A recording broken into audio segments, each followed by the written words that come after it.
FAN EXPO Dallas. How are y'all doing? I get it, you're reserving it. I get it, you gotta hold it, I need y'all to make some noise right now for Mr. Tom Wilson.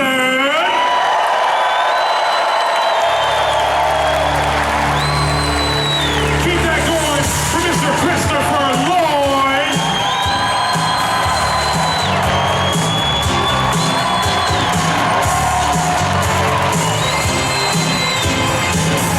And ladies and gentlemen, if you can, get on your feet and make some noise for Mr. Michael J. Fox.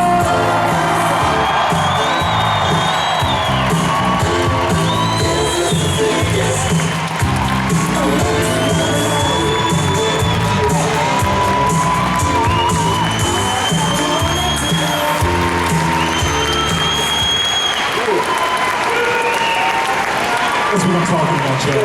I love it. I love it. He's alive. There we go. There we go. I'm gonna sit right here. I'm gonna sit right here. Oh my goodness. Guys. 40 years. 40 years. This is amazing. But listen, it's not enough. It's not enough. I think we should bring more people out for a quick photo. What do you guys think? Ladies and gentlemen, I need y'all to make some noise for Mr. Huey Lewis.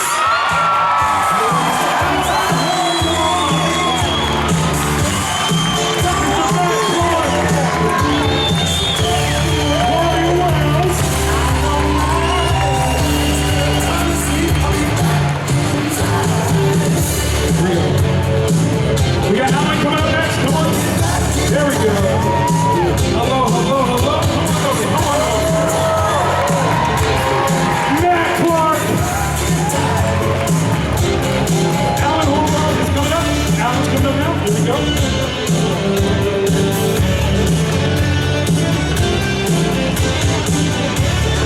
Make some noise, y'all.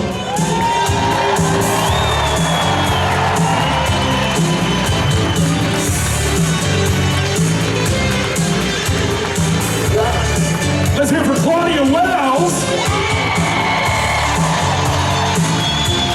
Mr. Jeffrey Wiseman.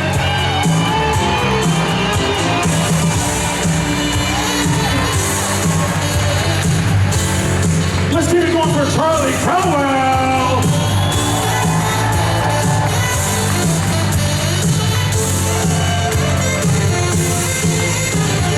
Let's hear for Donald Fuller. Harry Waters Jr., Francis Lee McCain, and Miss Elizabeth Shue.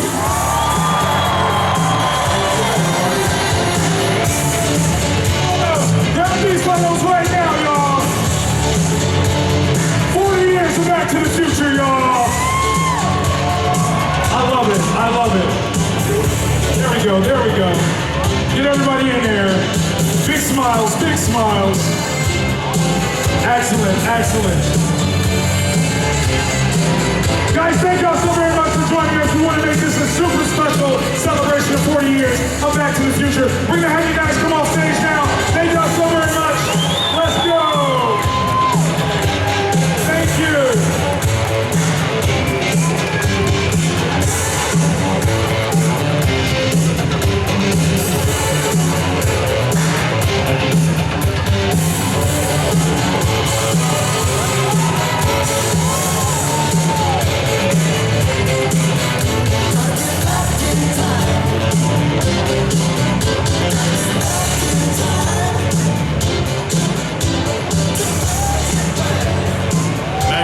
Ladies and gentlemen, movie history right there.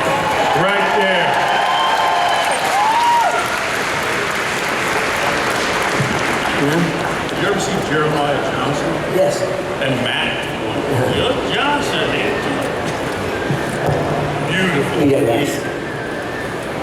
While Victor's outside, I just thought I'd talk about Amway. You know,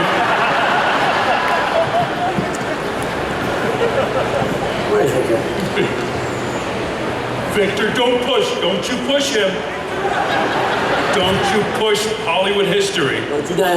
Matt, you know my favorite line in all three movies, I swear to you, I tell my wife, Joey, let's make some wake-up juice.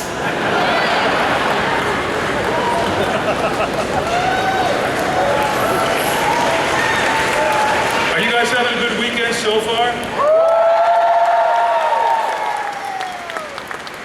What's the highlight? Victor coming back and sitting down so I shut up? Oh no, pick that mic back up, sir. That is how we're doing it. Guys, how are we doing today? Are y'all having a good time so far? I love it. I love it. Oh my God, we are celebrating 40 years of one of the most amazing franchises in all of cinema history. It's kind of crazy to think about, how movies are today. You have these big premieres, we get to see it online, but since Doc Brown didn't actually invent the internet back then, we don't know what it looked like. So what was it like for the premiere of Back to the Future? I was there. I was in England doing the famous Family Ties Goes to England. It was the worst movie ever made. What? And I was in England running around like in the House of Lords, running around after all these House of Lords guys in their underwear. It's a long story you don't want to see. But anyway, so I missed it. And in the movie, I get to talk to my agent, said, the biggest movie in history, giant. And I said, I'm in London, I can't get out. And he said, well, they love you here. So they don't love me in England. And so I missed it. But I went to the Royal premiere a couple months later, and that was great. I sit next to Princess Anne and did a date with her, and that was cool. And so, but I had no memory of the premiere. I didn't get to go. It sucked. Wow. Did you go to the premiere, Chris?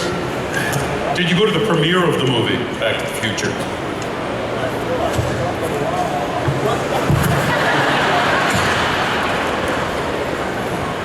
I didn't keep mine up because I got mics in here. I would expect I must have, but I don't have a clear recollection. Listen, the 80s were a wild time. You might not remember those things. I get it. Before the movie was released, Right? word of mouth started coming out. Absolutely. We were this little movie with a car and, a nice little time travel movie. But the big movie from Amblin Entertainment, Steven Spielberg's company, was Goonies. Well, it's a good one. It's a good movie. Clap for Goonies and a Back to the Future. It's a good movie. It's a good movie. Goonies is a fine movie. Yeah. If you like. Pirate ships in water. But Goonies was the big movie.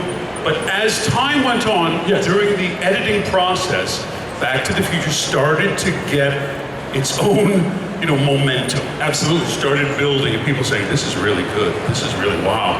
So we went to, the night before the premiere was the cast and crew screening at the Academy of Motion Picture Arts and Sciences.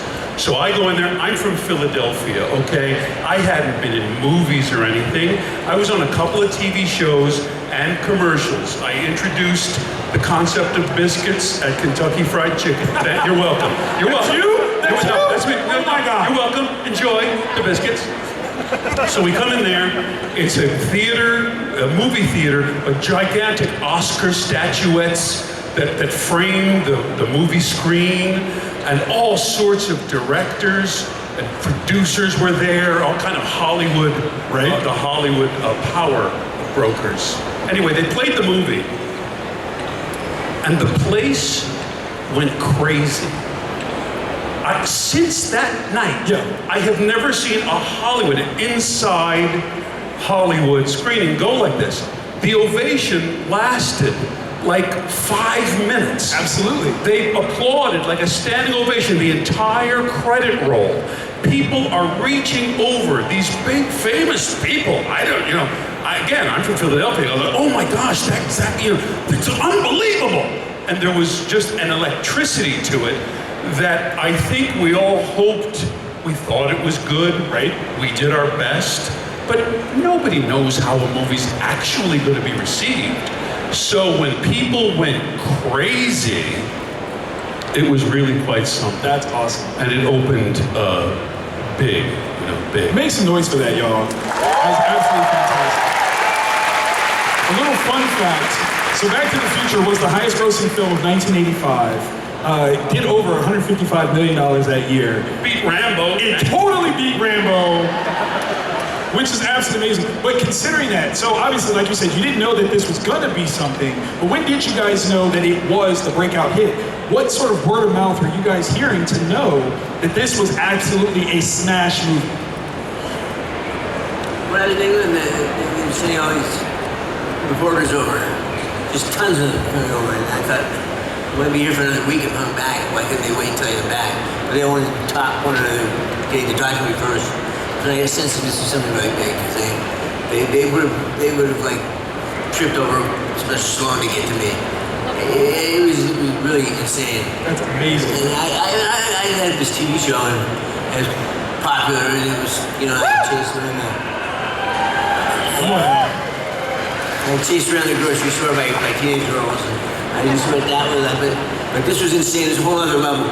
You're on television, you're kind of like people see you in their bedrooms, and they see you through the crack of the bathroom door when they're sitting there, you're just everyday folks. You're just in their lives, and they know you, and you're like, Alex, tell me times. When you're in a movie, you're 30 feet tall, and you're in a place like a church. You're with other people, and they're quiet, they're looking at you, they're looking up at you, and it's a whole other thing. So now like I was used to being this TV star, and moms grabbed me by the cheek, to where I was like all of a sudden like this deity, like people went crazy. I thought, oh, that's strange. My whole life changed. It was a whole other level of recognition and fame and attention. So it took me a while to get used to it. I'm still not used to it. But keep above admiration is how I did it. Love it. Now, this movie has a little bit of something from everything in it, right? You got some romance, you got some action, some sci-fi. Do you think that's part of the reason why it has maintained such a strong fan base for the last 40 years? Jump in, Chris.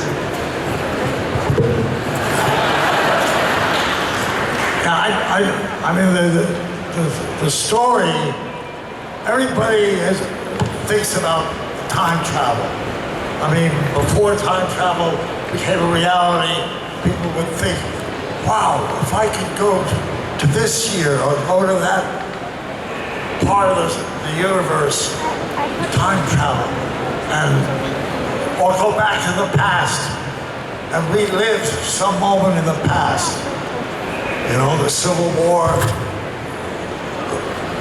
the Egyptian Empire, you know, and suddenly here's a movie where you can do that, right, in your imaginations. So it was like kind of a gift, so I think that, and then it's a family story. Absolutely. You know, Michael and his parents, and his brother, and all that, and I thought it all up. I love it. I love it. Make some noise today, y'all. That's it right there.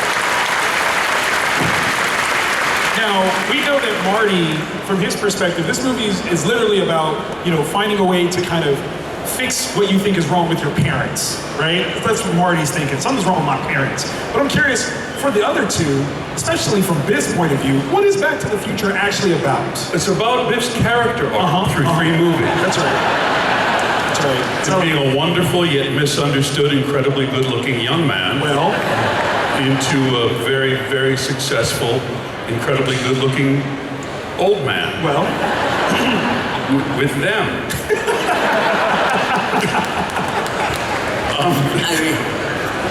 But Back to the Future, it's difficult to put into words because people try to put into their words when they're talking to me, right, about what the movie is, what it meant to them, because the weird thing is it checks every box. every single last one. It checks every box for everybody in different ways, you know? Because it is a wonderful story about Doc and Marty. It's a wonderful story about getting your courage up.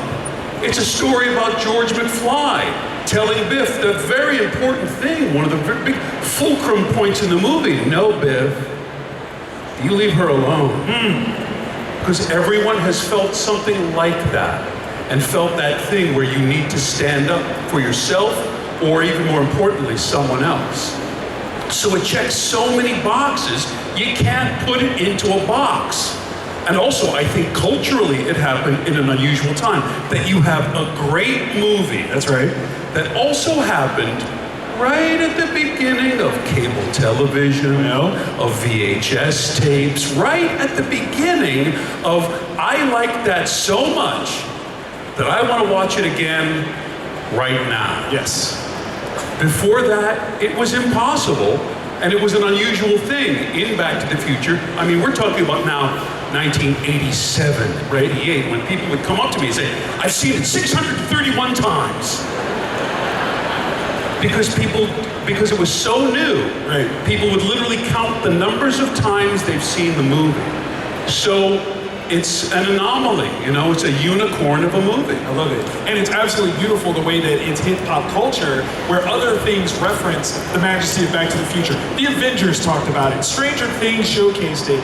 How cool is it knowing that the Hulk watched Back to the Future, in your opinion? Is that kind of amazing? The Hulk watched it? Yes, the Incredible Hulk has watched, in the MCU, has watched Back to the Future and has used it as an argument about how time travel works. You mean Hulk Hogan or Hulk the green guy? Yes, the green one. The green guy. The green one, yeah. The big green. I just lived with Harrison Ford, I'll have to ask him. You've been the Hulk. Did you the new Hulk? Harrison Ford? Oh, that's but there's so many. You know, I watched a movie, I forget what it was called, about a bunch of kids making a band in the 80s in England.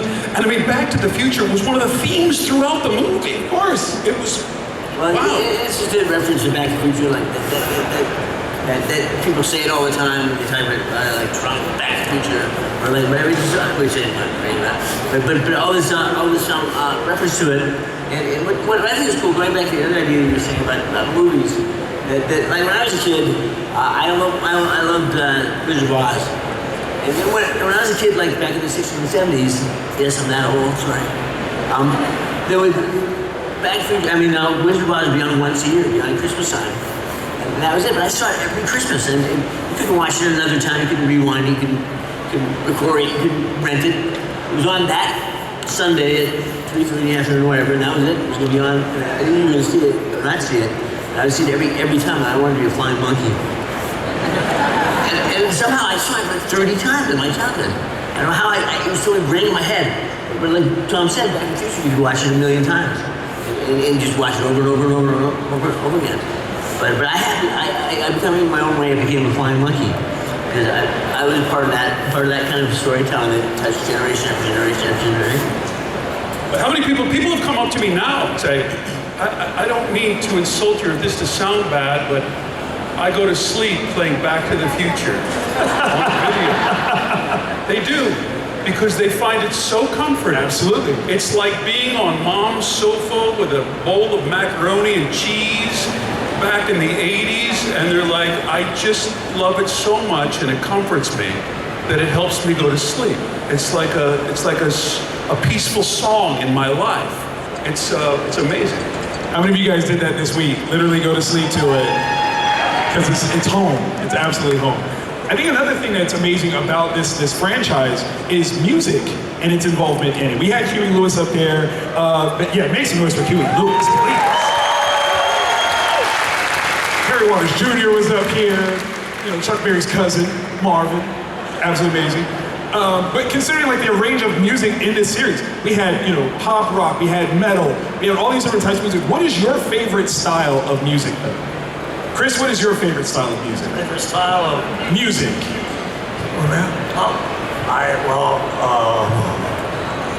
I grew up where all I was hearing growing up was classical music, one way or another. And I haven't changed my mind. I like it. That's something I can listen to for a long time. But I grew up with it being prevalent as an adolescent, and as I got older, so I love it. That's my first choice. But I love rock and roll. Hey. I love it. Michael, what about you? What's your favorite genre of music? I'm just rock and roll freak, yeah. Classic rock, I love blues, and I love everything. I love the genres. I love country music, old country music, like George Strait and you see, man, dude, I'm gonna run you over with my truck. I just love that. You can eat crackers in my bed anytime. All that stuff, I love that. And I love rock and roll, I love classic rock and roll, I love 90s, alternate rock. I love everything. As long as I meant it. I'm not serious about it. You're not just trying to make a buck. Or you're trying to move you. I like it a lot. Love it. And I always wanted to be a musician, and I got a chance to do this movie. The thing of the movie for me was that the Johnny B. Good scene was just like my dream come true. To be able to do that, and to this day, it's my medley of my hit. I go to bars and they get to play. I played it with Coldplay. I played it with The Who. I played it with just every I just did John Mayer. Everybody you can think of. I played John B. with them. They gave me up the stage to play, so it was great. I'm on train to be a rock and roll star. Good choices. That's what I'm talking about. Tom, I know you are hardcore into hip hop. Like you do gangster rap extra. I love music. Okay. Any kind of music. I love music just as long as it's groovy. Hey! I played, when I was in high school, I played the tuba in the band, Easy Lady. Hey! That's a big horn you're blowing there, buddy. So, yes, we were steeped in music as well. I love music. Being in a city like Philadelphia, my parents would take me to the Philadelphia Orchestra, beautiful orchestra. I was a jazz player. I was in a jazz band, like tuba and valve trombone, lower brass, and so I did a lot of that. But then I started performing on my own, and back then you needed a guitar and to sing songs. So I sang a lot of songs, folk songs. You know, Michael rowed the boat ashore. You know, it was back in the 60s, skinny ties. That's what I'm talking about. But every kind of music has been wonderful in our country, you know, that if you look for it, yes, you can find excellent, wonderful, beautiful music in every genre. Absolutely. Every genre. So I love all music. I love that. Dude, the way you just sang that just now, you make the Beatles sound like buttheads. I like that a lot. I need you to come up with an album, like Tom. tomorrow. You sing I Gave My Love a Chariot That Had No Stone? Yes. Yeah, I bet you did. I hate that song. You say that, I just imagine you singing it. Sing, give us some bars of that. Oh, get out of here. You don't have that kind of cash, Fox. Oh, wait a minute. If I know who does. Oh, wait, you wore the Gibson shirt. I guess you do. Now, I don't mean to be a little catty, but I was hoping that we could kind of dish on a co-star that's not here. I want to talk about the DeLorean. Obviously, the star of this series, but how difficult was the DeLorean to work with? I mean, were they temperamental? Was she easy to work with? Say a quick story of DeLorean. I just wrote a book that I can now mention because my publishers announced that I wrote it. It'll be out in the fall. It's called Future Boy. And about my time doing Back to the Future and Tannen at the same time. So I think you'll like it. So read it. But the story that I tell there about what are you talking about? DeLorean. Yes. So I said in DeLorean, when you write a book, you write all this stuff, and then they have to give it to the lawyers. Make sure no one can sue you for anything you say. So I wrote this thing, and I said, went through the shit box. And the shit box, and it cut me up. They had different versions of it. It was bisected and quadrisected in certain ways. And bits of metal out, and I was cut and bleeding and sliding around it, and it was a shit box. So he said, the lawyer said, I don't really think you can say that, I have to take it out. He called all these people, he said, the consensus is a shitbox. We can never sue us. Everything's a shitbox. And it was really funny, because like he literally said, they can't sue us because everybody's looking at this worst car ever made. Having said that, it's great. It looks great, and it could have been a better time machine than DeLorean. It's fair. I was just alarmed, but this is a different lady doing Yes, the yes. interpretation. Did we talk too fast and she got exhausted? What happened? She was like, Marcy, get out here! Everything's fine, but I just looked over. Oh, what? There was a shape-shifting happening. I don't know what's... No, it was time travel. It was time travel. That's it. It's time travel. We're at a different location at a different time. All right, welcome Cincinnati. See, there it is. Whoa, whoa, whoa. They're like, that's not funny. Oh, I love Dallas. Maybe you'll get a good That's right. sports team sometime. Hey! I'll clear this. I'll bring the other audience in.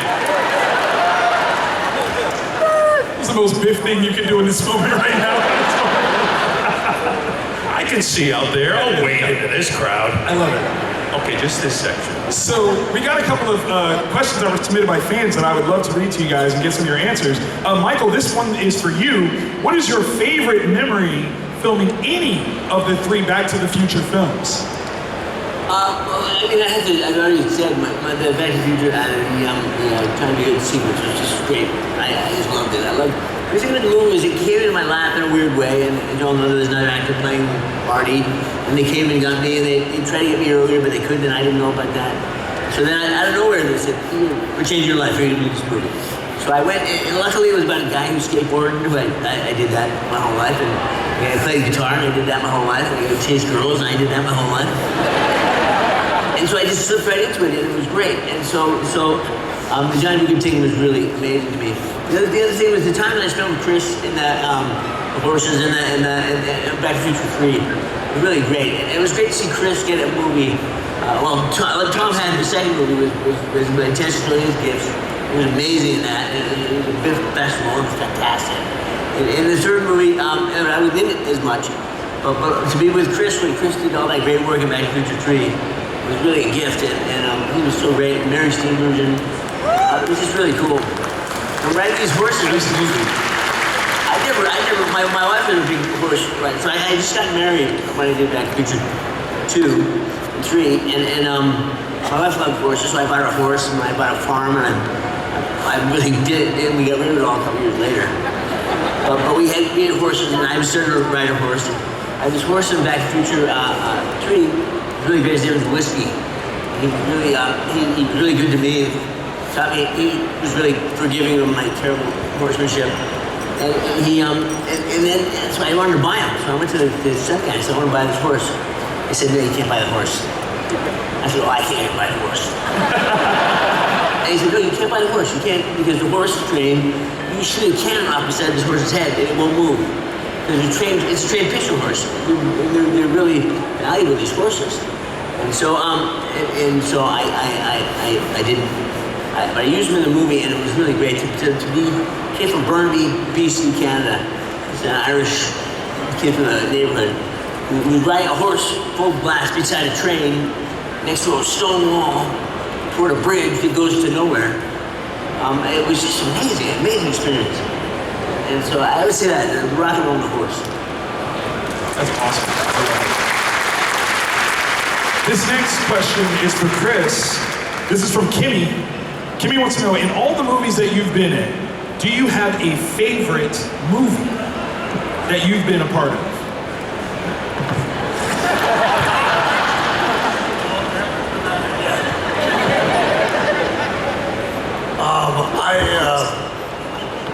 I get asked that question, and I have to say One Flew Over the Cuckoo's Nest. Fantastic choice.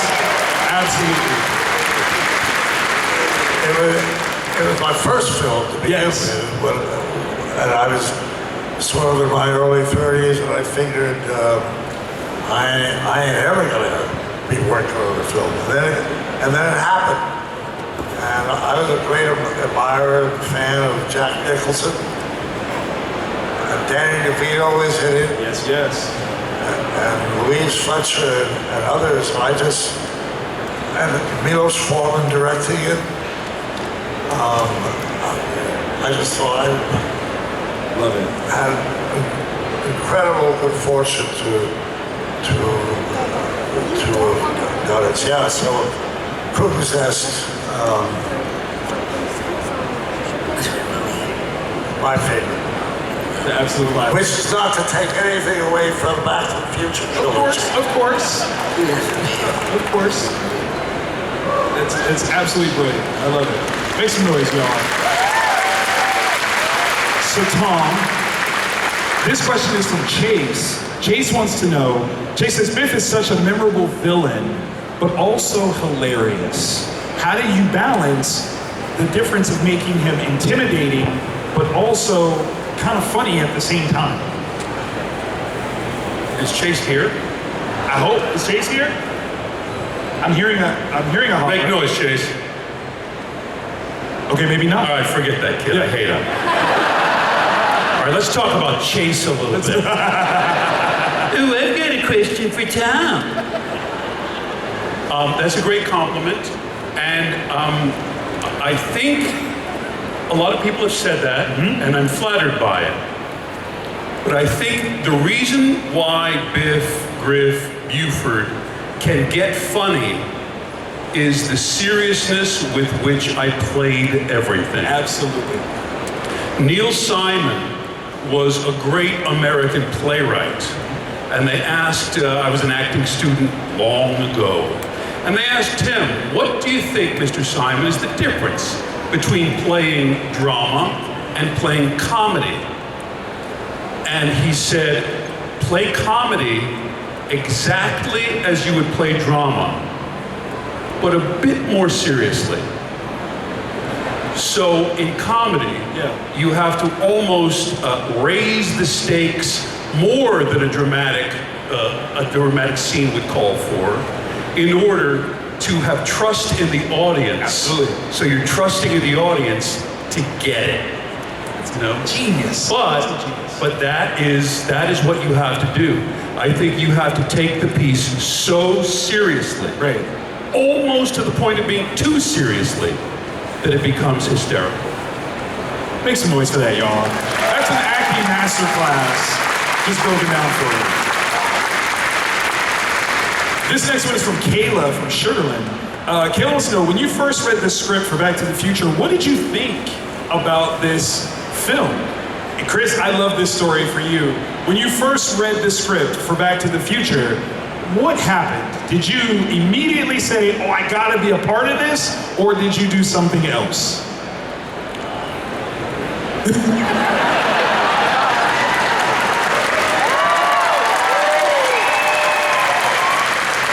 Yeah, I did something else, I guess. What did you do? What did you do? What was the... When you first got the script for Back to the Future, what did you do? Yeah, I know, exactly. I tossed it.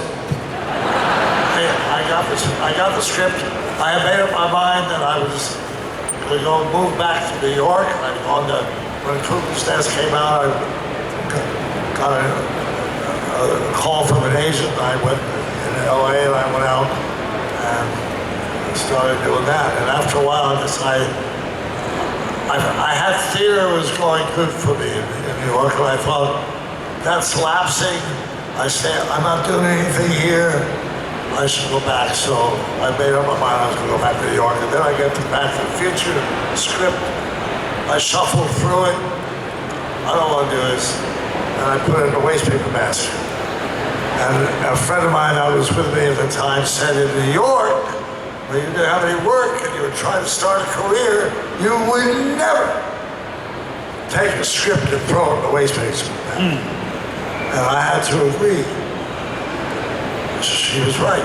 So I retrieved the script, I read it, I went back to LA and met Bob Zemeckis, and that was that. Make some noise, y'all. Recognize that you're in the best timeline possible, because somewhere in the multiverse, there's a place where Chris did not pull that thing out of the trash. No, that's right. I met Sam. My son Sam. It's his birthday today, by the way. I picture Chris reading the script with like coffee grinds on it, egg drippings, and like bits of crap on it, like reading. This is very good. So it's funny. I love the image of it being in the trash. But for me, I didn't know anything about the script. It went to my producer on Family Ties, Steven Spielberg was his best friend. Steven went to him before they started the movie and said, "We want Michael Fox to do our movie." And Gary said, "No, I got him first, and he's doing my show, and I don't want to leave my show because I like to keep my show." And so I didn't hear about it. They hired another actor. They shot for 6 weeks. Then they came back. They were thrilled with what was happening. So they went back to Gary and said, "Please, please." So Gary calls me into his office, and I'm in his office, and I thought he was firing me. I thought I just done Teen Wolf. I thought he said Teen Wolf, and he was firing me. So he said they told me the story. He said, "Steve, give him the script," and so he gave me an envelope, the script in it. So take this home, read it. Let me know if you like it. If you do, we'll talk about doing it. I picked it up and I kind of weighed it in my hands, put it back in the desk, said, "I love it. It's the best script I ever read." It's Steven and Bob, and so I was really excited about it. But it's so funny because it's kind of a parallel thing. It's like he got it, didn't want it. I got it and didn't know I had it. But fate brought us together. Tom, when you first got the script, what did you think? When I first got the script, I mean, this Back to the Future thing, I mean, to me, it represented a job. Okay, yeah. So I sort of liked it a lot. When I was auditioning for Back to the Future, guys like me didn't get to read the script. I got a special scene that was written just for Biff and George McFly. Oh, wow. That they wrote because the script was top secret. We couldn't know what the script was about. So it was just a high school bully and his victim, George McFly. So I didn't know the script until I got the part.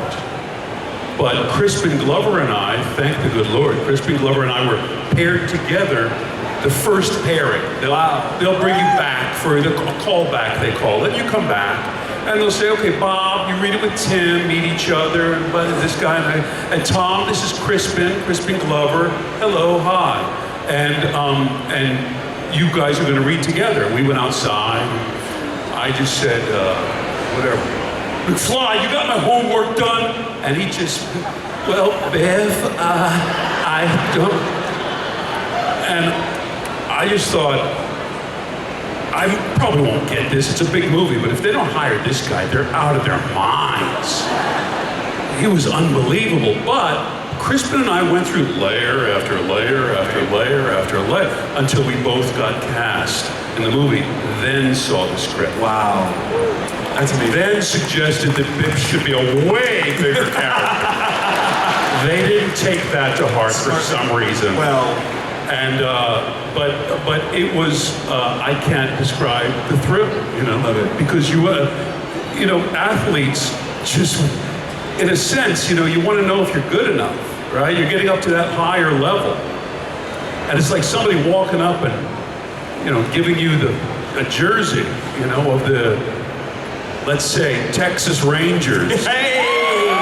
Good job. Or something. No, but you go to the big stadium with the big jersey, and they hand it to you. Go out there on the mound and start really playing with the big boys, with these guys. That's right. So to be cast in a movie like that, to come into the world of such experienced, talented, brilliant actors, and for everybody to sort of say, "Yeah, you belong here. This is like, keep the jersey," was really an amazing feeling. It's really interesting.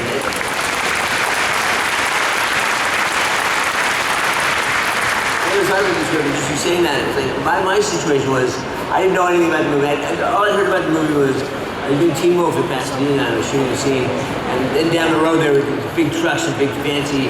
We were like this little dirt box independent company doing this goofy TV movie, Teen Wolf movie, and they had this big trucks, and I said, "What's that?" And they said, "It's Steven Spielberg's movie. They're scouting the location." I said, "What's it called?" They said, "Back to the Future." I said, "Who's in it?" They said, "Crispin Glover." And Crispin Glover was the one guy I knew, because he had done Family Ties. One guy, and I have to say that I'm not that modest about Family Ties. It was a good show, and I was pretty good in it.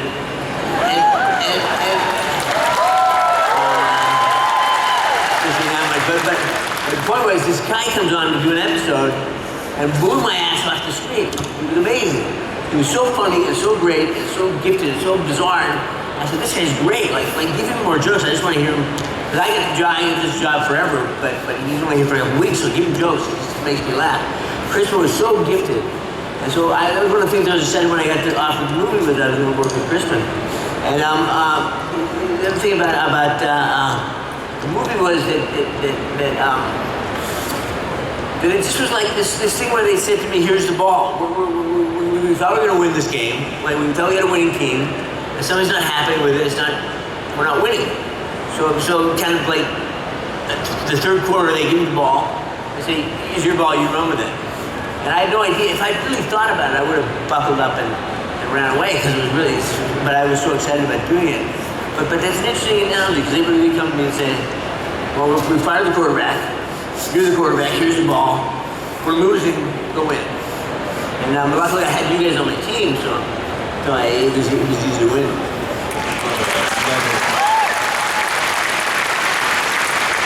Guys, we are so lucky that you all accepted this part, these roles, and made such a huge impact on all of us.